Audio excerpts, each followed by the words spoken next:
Hi, Rene. Hi, Coach. Yes, sir. So, Rene, after your palarong pabansa, diretso ka na ng Ateneo de Manila. So, tingin mo, Rene, anong mabigay mo sa team sa Ateneo de Manila? Yung palaging patawag sa court tsaka bibigay lahat kada laro. Sliding! Si Butterboy! Mr. MVP for a reason. Mabay na.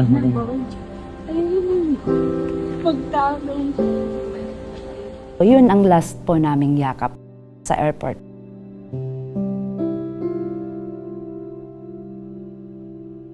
Bit, gumising ka kasi hintayin mo pa ako, may pangarap pa tayo.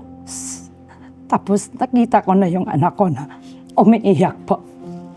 Nakita ko na siya na umiiyak po, kahit bangkay na po siya.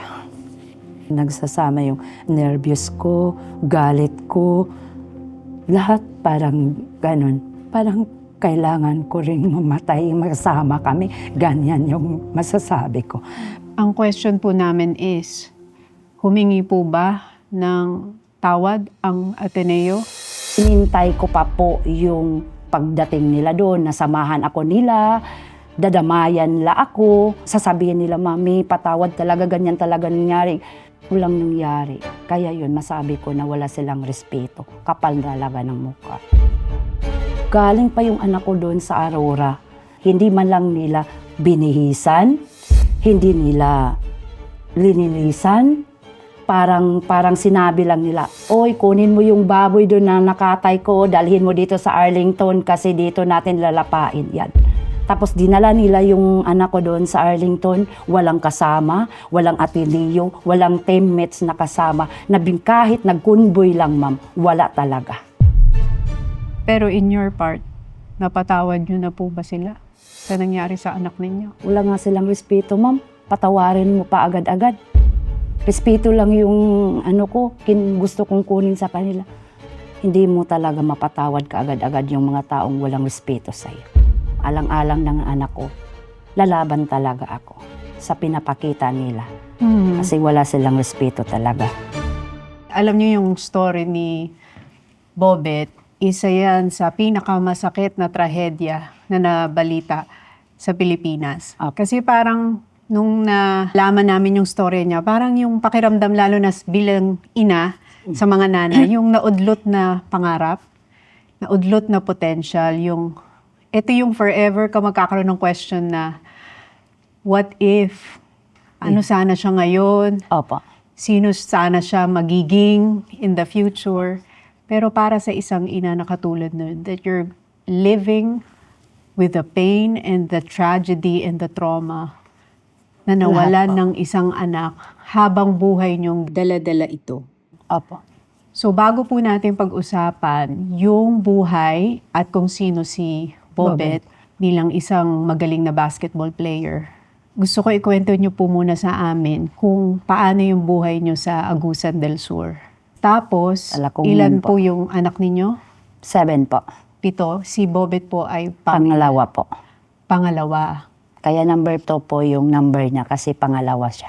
Paano niyo po i-describe si Bobet bilang isang anak? Una, lahat naman ng anak ko is mabait. Lahat naman ng anak ko is matulungin. Pero sa ugali, siya yung mas makuhaan mo ng answer po na pag may problema ako, magkakaroon ako ng answer pag magsabi ako sa kanya. Yan po. Para siyang hindi lang anak, parang kaibigan niyo na rin. Opo, parang opo. pwede niyo siyang best friend. Opo, Ganun. opo. Pero paano po siya sa mga kapatid niya? Paano niyo po Ganun siya din po. i-describe? Maalalahanin, tapos hindi lang sarili ang inuuna. Tapos pag magkakaroon po siya ng pera, income niya sa basketball, hindi talaga yan katulad ng iba na bili ako kaagad ng bagong sapatos, bagong pants, bagong t-shirt, ma'am. Kundi sinasabi niya, papadalhan kita, ma, ito para sa kapatid ko, ma, bigay mo sa kanila, bilhan mo sa Jollibee, ganyan. Tapos ito, ma'am, para sa'yo, ma. Nung naano po siya sa palarong pambansa doon sa Agusan, Mars, may incentive po siya sa DepEd po. Yun, nagsabi siya sa akin na, ma, ipapadala ko po tong pera sa iyo, 13,000 yun. para ipapaayos mo doon sa bahay natin. Kaya yun, ginawa ko naman. Ginawa ko naman yung sabi niya. Kasi ang pera, pinapahalagahan talaga namin na kahit mawala siya, may project kami. Paano nyo po i-describe yung pamumuhay nyo sa Agusan? Ano po yung trabaho ni Mister, kayo po? Ako po is Tubong Agusan Mars po, kung saan nakukuha si Lolong, andun po kami. Floating Yung po. lolong na crocodile? Opo, opo. Floating po yung bahay namin, floating house po. Dati is isang basketball player din yung husband ko. Yung nag-asawa na kami, kahit anong hanap buhay. Pumapasok ng kahit anong trabaho? Opo. Siya po ay isang tricycle driver po. Tapos ako po, nagtitinda po minsan sa kantin, sa school. Pagkatapos nun, uwi na naman ako sa bahay. Magbinta na naman ako ng kakanin, parang palagsing po yung tawag. Tapos, pagka maubos na po yun, magmamanicure po ako. Pagkatapos ng manicure ko yun, magkukuha na naman kami ng isda sa palengke. Tapos ibibinta ko. So para po maitaguyod niyo yung 7 anak ninyo, lahat ng klaseng trabaho pinapasok ninyo? Opo. Pero si Bobet po, kailan nyo nakitaan ng talento sa pagbabasketball? Maliit pa sila, nagsasama sila sa husband ko na magbabasketball kasi may tempo yung husband ko. Tapos yun, sumasama sila kahit saang lugar sa Agusan del Sur po. Hanggang mga 10 or 12, 13 ganyan, nagbabasketball na po sila. Pero ang balita ko, bago pumunta si Bobet sa Maynila, sikat na siya sa Davao. Talaga? MVP na. Opo. Kahit naman ma'am, hindi lang sa Davao, sa aming lugar, sa Agusan del Sur, talagang top 1 yung anak ko doon. Pagdating sa basketball? Pagdating sa basketball. Kasi MVP yan sa Interbarangay, MVP din sa Governor's Cup. Yung lahat ng sinalihan na malaking liga, hindi talaga yan maano na wala siyang award. Kung hindi siya MVP, magiging mythical 5 siya. Meron siya talagang kakaibang talento pagdating sa, iba yung skill niya pagdating sa Basketball po. sa basketball. Pag kinakausap niyo yung anak niyo si Bobet, sinasabi niya kung ano yung pangarap niya? Dati, yung magkakain kami sa bahay, tapos darating din yung araw na iyang kakainin namin hindi na ganyan, ma-provide nila yung lahat ng kailangan namin sa araw-araw. Sabi ko naman na hindi naman tayong mag-ano na mayaman. Gusto ko lang maiahaw na hindi hirap na kailangan yung pang-araw-araw namin na gastusin. Pero siya po yung personal na pangarap ni Bobet na kwento niya sa inyo? Opo, ma'am. Sabi niya, baka isang araw isa na akong sikat na basketballista, ma'am. Kailangan ko po yun ipakita sa lahat na kung ano yung puno daw ng papa niya, siya ang magtatapos po. Siya ang bunga. Opo. Kasi parang kumbaga, may mga ganun talaga yun. Yung naudlot na pangarap ng magulang ang nagtutuloy yung anak. Tapos talagang nagtatagumpay sila. Opo. Paano nakarating si Bobet sa Maynila? Sinabi po ng coach niya sa Davao, Mami, si Bobet, i-endorse po natin sa Ateneo, Manila. Kasi talagang pangarap naman yun ng anak ko na maging makapag-aral dito sa Maynila. Tapos, sabi pa nga niya, kahit saang eskwelahan basta kay may scholar ako, tapos makapunta ako ng Maynila kasi dito ang opportunity po. Bukod sa Ateneo, maraming eskwelahan Ay, opo, ma'am. ang gustong kunin si Opo, Bobet. ma'am. Ano-ano po yung mga eskwelahan na nag-offer? San Bida, Lasal, San Sebastian. Kung bibilangin ko lahat ng mga eskwela. Pati daw po UP. Opo, lahat talaga, ma'am. Lahat ng eskwelahan? Parang lahat ng school talaga. Gusto si Bobet? Opo. Tapos, yung sinabi namin na maghanap tayo ng school na hindi lang kayo ang maging scholar, kundi kasali yung mga kapatid nyo. Kasi alam nyo naman, nahirap tayo sa mga pang-araw-araw, lalo na sa pagdating ng pag-aaral. Paano na yung mga kapatid nyo? Kaya kahit maraming offer, ma'am, Sa iba-ibang school? Sa ibang school, ma'am, may 1.5, may 500,000, may 200, may 100. Basta, ma'am. May 1.5 million na offer? Opo, ma'am. Tapos, sabi niya, gusto niya sa San Bida. San Beda po ang first choice. Opo. Tapos, sabi ko, paano na po yun na pag pumunta ka doon sa San Bidas, Manila kaagad, unang-una, yung kapatid mo mabalik dito sa Agusan. Hindi, magbabayad na naman ako ng training para makapag-training, ganyan. Kaya sabi niya, okay ma, sabi niya. Kaya sabi ko, sa Ateneo ka na, total top 1 naman yun na university dito sa Davao. Tapos, isa pa, madagdagan pa yung skills mo, makapag-aral pa din yung kapatid mo doon, sabi ko, kasama sa scholar. Kasama po yung Opo. kapatid sa scholarship na Opo, inoffer nila. opo. Kaya sabi niya, okay din ma'am, doon na lang ako para sa kapatid ko. Kaya yun, nandun kami sa Ateneo. Di man, Anong di year Davao. po siya nung nag-Ateneo? Grade 11 po. So, year 2024 to 2025 po. 2024 lang siya unang pumasok sa Ateneo.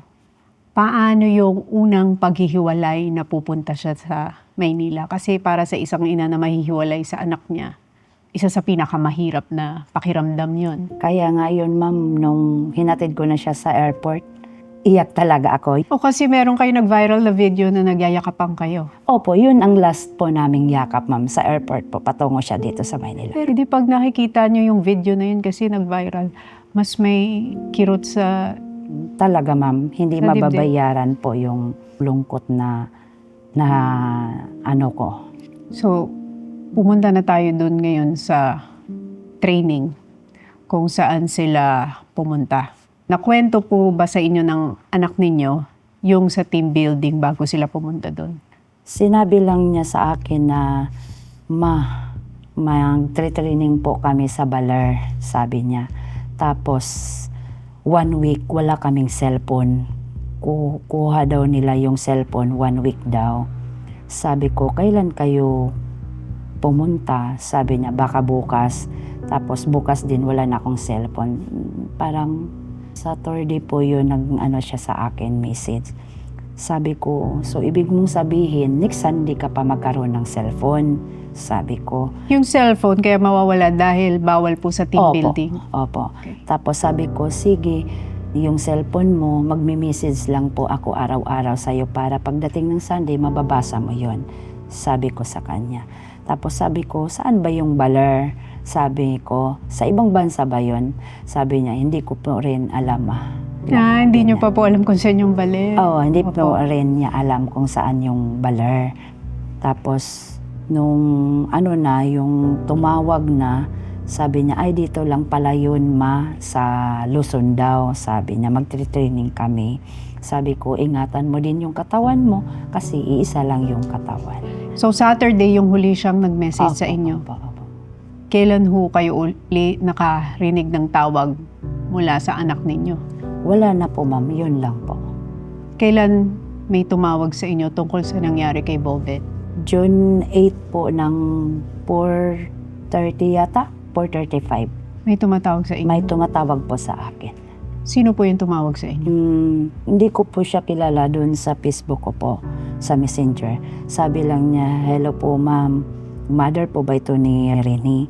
Sabi ko nga, opo, bakit po?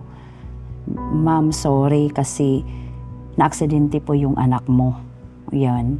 Sino po yung Tapos, tumawag sa inyo? Hindi nagpakilala? Hindi ko po talaga. Tapos sabi niya sa akin na ganito po ma'am, nalunod po siya sa dagat. Tapos sabi ko, sino po ito?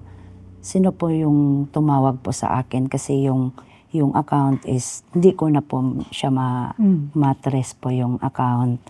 Tapos sabi niya na aksidente yung anak mo, nalunod sa dagat, napatay po siya. Tapos, Sa unang tawag pa lang, sinabi na sa nila. inyo na wala na yung anak Opo, ninyo? Opo. Nung narinig niyo po yun, Yun, iyak na ako doon. Yung narinig ko po yung tawag niya. Tapos, nung sinabi niya na wala na talaga, iyak na iyak ako. Parang nawalan ako ng malay yata, mga 2 or 3 hours yata. so nawalan kayo ng malay for 3 hours. Opo, ma'am. Nung nagising kayo, Yun, iyak na naman po ako. Tapos, inano ko po yung cellphone ko kaagad. Yun nga, nabasa ko na po yung confirm po sa Ateneo de Manila na wala na po yung anak ko. Pero hindi pa nila na-confirm sa akin na ang bangkay ng anak ko po. Kaya hindi pa rin po ako naniniwala na patay na po yung anak ko. Kasi wala pa silang isang picture na nag-send sila sa akin na ito na po yung anak mo, bangkay na. Dinala na namin sa ospital, dinala na namin sa Arlington. Wala talagang kontak na yan. So, ang message na nakuha nyo sa cellphone nyo ay message lang. Hindi po. Yung post lang po ng Ateneo na wala na po yung anak ko. So, ano po yung mga sumunod na nangyari after nun? Yung kapatid ng husband ko po, tita ni Bobet, pinalipad sila dito sa Maynila para maano yung bangkay po ni Bobet sa Arlington. Masalubong nila po. Nakarating din yung bangkay ng anak ko. Nauna lang sila.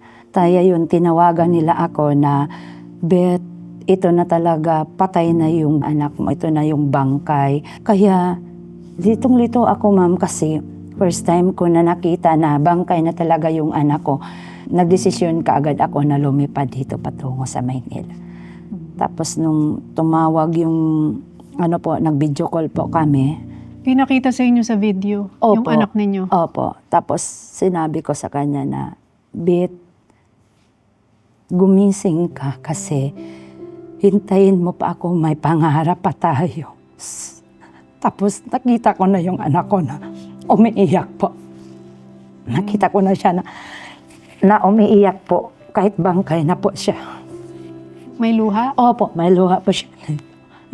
Kahit bangkay na siya. Nakita niyo po. Tapos hindi naman po siya katulad kay Adele na totally na po siya, kasi yung mga kamay niya hindi pa talaga totally Violet, parang oo, ganun. oo. Tapos yung mga dito niya parang mainit-init pa. So, umasa pa kayo na Umaasa ako, ma'am, siguro kung tinulungan talaga nila yung anak ko, talagang 100% mabubuhay pa yun. Pero feeling ko lang parang wala na. Hindi nila tinulungan. Yan lang po. Parang kailangan ko rin mamatay, magsama kami. Ganyan yung masasabi ko. kasi nung huli niyong nakita, magkayakap pa kayo. Tapos yung Opo, sumunod hindi na, talaga ako, nakahiga na siya. Opo, hindi ako nag-expect na ganun nang nangyari. Sa 4 na araw lang, ganyan na yung anak ko. Parang nagsasama yung nervyos ko, galit ko, lahat parang ganun. Parang masabi ko, gusto ko samahan siya. Ganyan. Parang a part of you died. Opo, Parang may namatay na rin sa loob ninyo. opo, Kasi galing sa inyo yun. opo. At saka yung pagkamatay ng anak ninyo, kung iisipin nyo, sana kasi pwedeng maiwasan yung ganong klaseng aksidente. Talaga, ma'am. Ano po yung mga question ninyo noong mga panahon na yun? Sabi ko sa kanya, bakit anong nangyari sa'yo? Yung totoong nangyari sa kanya. Bakit pumayag ka na magpunta doon sa tubig? Na hindi naman nila sinabi na doon magte-training. Hindi nila ako inimpo. Yun po. Paano nyo nalaman yung detalye na nangyari sa team building? Sino po ang nagkwento sa inyo? Wala pa po. Wala pa po akong na nagkwento na ganyan-ganyan ang nangyari doon. Walang nagsabi sa inyo? Wala pa po, ma'am. Kasi lumabas po yan sa balita, hindi po ba? Nalunod siya dahil may weights. Yun, ma'am, hindi ko po yun alam kung may nakalagay sa kanya, ganyan. Wala, hindi ko po yun alam. Kasi, So lahat ng lumalabas sa balita, allegations lang. hindi ko alam po yun, ma'am. Kasi hindi ko po hawak yun lahat.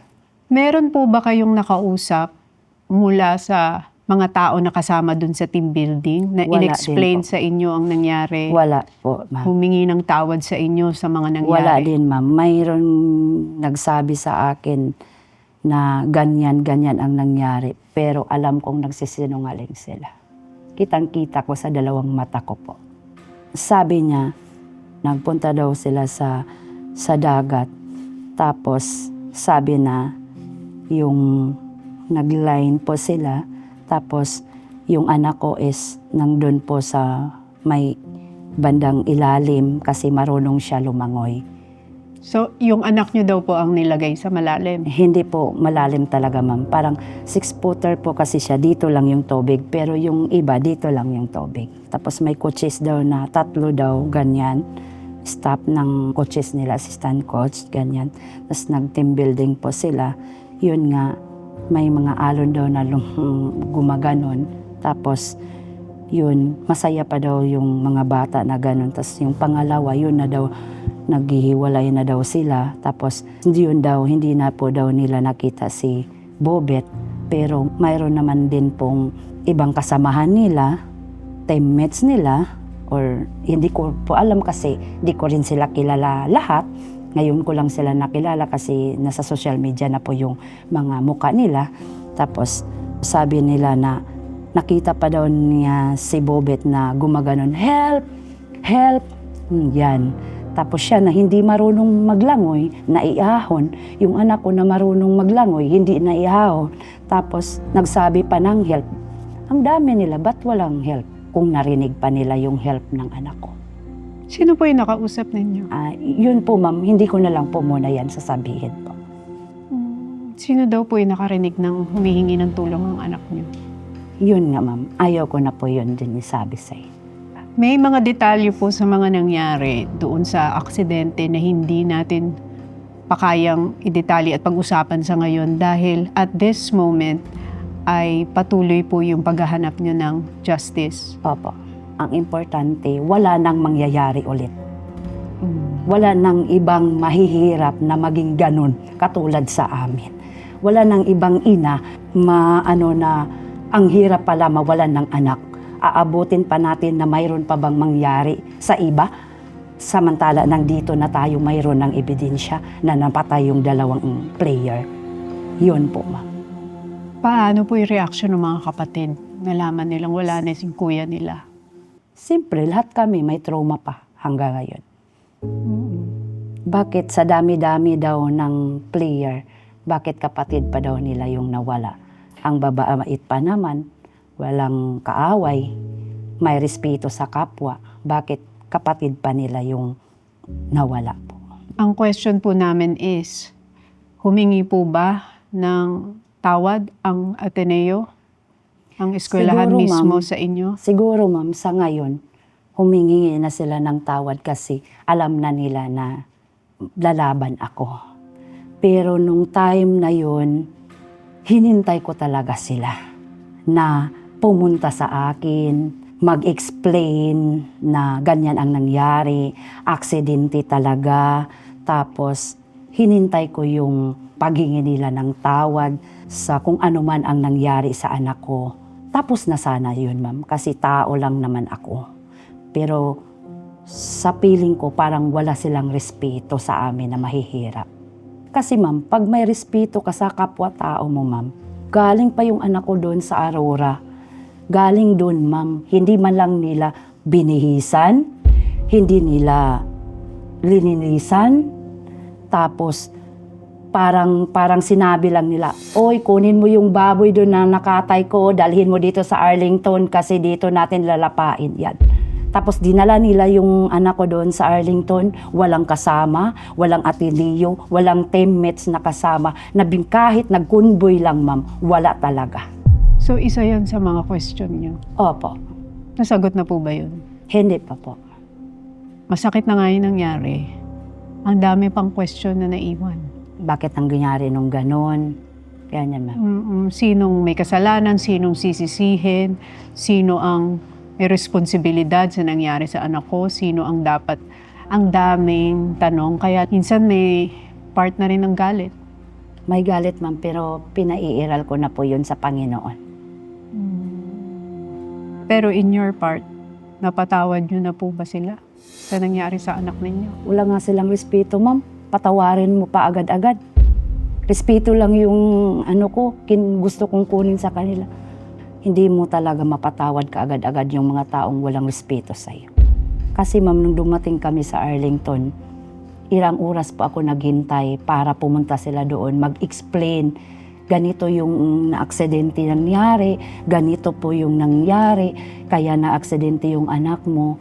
Kasi sinabi ko, pag aksidente talaga, may answer din yun. Di ba pag mag-aksidente ka, sabi, aksidente, tapos bakit? Anong nangyari? May report. Nawalan po siya ng preno, nakatulog po siya. Di ba ganyan? Pero sila, hindi pa sila pumunta doon. Wala talagang explain. Tapos naghintay pa ako nakarating po ako sa Arlington alas 2:40 po ng hapon ng June 9 hanggang 1 a.m. na ng gabi bago pa po ako pumirma ng investigation kay attorney po. Kasi hinintay ko pa po yung yung pagdating nila doon, nasamahan ako nila, dadamayan la ako, tapos yung sasabihin nila, Mami, patawad talaga, ganyan talaga nangyari. Kasi tao naman lang tayo, di ba? Marunong din tayo magpatawad sa tao. Pero sa feeling ko parang hindi. Walang nangyari. Kaya yun, masabi ko na wala silang respeto. Kapal talaga ng mukha. Pero dahil yung story ni Bobet, maraming naantig dun sa story niya. Kasi maraming nang hinayang dun sa naudlot na what he could have been. Kung paano pwedeng maging sino siya in the future. Buong Pilipinas nakiramay sa inyo. Opo, ma'am. Hindi lang buong Pilipinas, ma'am. Kahit sa ibang bansa po, marami po sila. Balita ko kasi nung wake, kahit taga Maynila lumilipad para. Opo, lahat, ma'am. Anong sinasabi sa inyo ng mga taong nakikiramay? Lumalaban para sa justice po. Sinusuportahan nila kayo dun sa. Opo, 100% po. Hindi lalo kayo nagkakaroon ng lakas ng loob para. Kahit naman po walang magsusuporta, ma'am, alang-alang ng anak ko, lalaban talaga ako sa pinapakita nila. Mas lalo pang masakit, ma'am, kasi yung buhay pa siya. Siya nung nagturo sa akin na magbinta na kami ng mga Butterbonia collection po. Na ginagawa nyo ngayon? Opo. Yung jersey, yung kitchen, ma'am, talagang hindi talaga yung tutulog kasi magpipirma yun ng mga jersey na ibibinta ko po. Yung mga kitchen, pinipirmahan po niyan isa-isa, ma'am. Kasi sabi niya, itong mga memorable ko, ibibinta mo para pag daw ako ng pera, mayroon na akong extra income. Oo, extra income po. So Yun. nung buhay pa si Bobet, in-encourage na niya kayo para dun sa mga merchandise. Opo. Kaya po yung iba, na halimbawa, dahil biglang naging sikat yung story ni Bobet. Rene, ni Bobet, lahat sinusundan na yung mga pangyayari sa Opo, pamilya ninyo. And when it comes to public perception, iba-iba yan. Opo. Paano nyo po hinahandle yung hindi magaganda namang sinasabi sa inyo o sa pamilya ninyo? May mga buzzer kasi na magsasabi na porket napatay yung anak ko, parang arat na arat ako magbinta ng mga Butterbonia collection, ma'am. Pero sa totoo, buhay pa yung anak ko, ma'am. Nagbinta na kami niyan. Siya nang sabi sa akin, magbinta kami, ma'am. Yung una na naming, ma'am, nag-post ako, ma'am, tapos share na sa TikTok. Isang araw lang, ma'am, naka-dispose kami ng 100 pieces jersey at saka 150 jersey at saka kitchen po na mga 100 siguro po, pieces, ma'am. Kaya sabi ko, pag mag-click ito, ituloy-tuloy ko to, Bet. Kasi parang mas madagdagan yung income namin. Kailangan ko talagang mag-income, ma'am, kasi maliliit pa yung mga anak ko. Tapos, yung buhay pa yung anak ko, sumusuporta na yung mga tao sa amin dahil sa mga merchandise na binibinta namin. Parang mas lalo silang bumibili ngayon dahil sa natat siguro sila or nagpadala sila ng condolence sa akin, ganyan. Na-appreciate ko yun, ma'am. Pero hindi talaga namin maiwasan na may mga taong kahit anong gawin mo mapagmabuti, sinasama nila. Yun, ma'am. Pero okay lang yun, ma'am. May Panginoon pa naman na nagtingin kung ano ang tama. At yun totoo. At yung totoo din, ma'am. Kung may mensahe po kayo sa Ateneo, ano po yun? Sana magsabi sila ng katotohanan. Katotohanan na may respeto, pagmamahal sa kapwa-tao, ma'am. Ano po mensahe nyo kay Bobet? Sana ko. Masakit man na nawala ka. Alam ko kung nasaan ka ngayon. Salamat sa mga biyayang binigay mo sa akin. Salamat sa mga opportunity na binigay mo sa akin kahit wala ka. Pero sa ganon, hindi ako masaya sa lahat ng ganon. Kasi hindi dugot pawis namin yon. Gusto ko sana kasi yung pangarap namin is makatapos sila ng pag-aaral, makamit namin yung maihaw namin ang aming kahirapan na dugot pawis namin ang kailangan talaga. Gawa namin. Yan, ganyan. Pero ang dami pong nagbibigay ng tribute ngayon sa anak ninyo. Opo. Paano nyo po gusto maalala ng mga tao yung anak nyo si Bobet? Gusto kong sabi sa kanila na yung respeto na pinapakita ng anak ko, yun ang gusto kong ipagpatuloy ng iba. Kasi respeto naman talaga, mahirap ka o mayaman. Pag may respeto ka sa kapwa-tao mo, talagang makilala ka sa buong mundo. Hindi lang mapera, hindi anong material. Pag respeto talaga yung inuuna, makilala ka talaga. Kasi yung anak ko, sa kapwa namin tao, sa kapwa teammates niya, sa kapwa classmate niya, lahat ng kakilala namin, siguro alam naman niyo na walang kaaway o ano yung anak ko doon. Kasi malaki po yung respeto na ibinigay ko para sa kanila, para yun ang pagtuunan nila ng pansin hanggang kung saan sila dalhin ng kanilang pangarap. Grabe, 18 years. 18 years lang yung pinahiram Opo. na life para kay Bobet. Yun talaga ang prayer ng buong Pilipinas, makuha niyo yung justice na inaasam ninyo. And I'm sure abangan niya ng mga sumusuporta kay Sa Rene. tulong ng Panginoon, ma'am. Kasi wala naman kaming ibang pagkampihan, kundi yung anak ko lang at saka yung Panginoon po.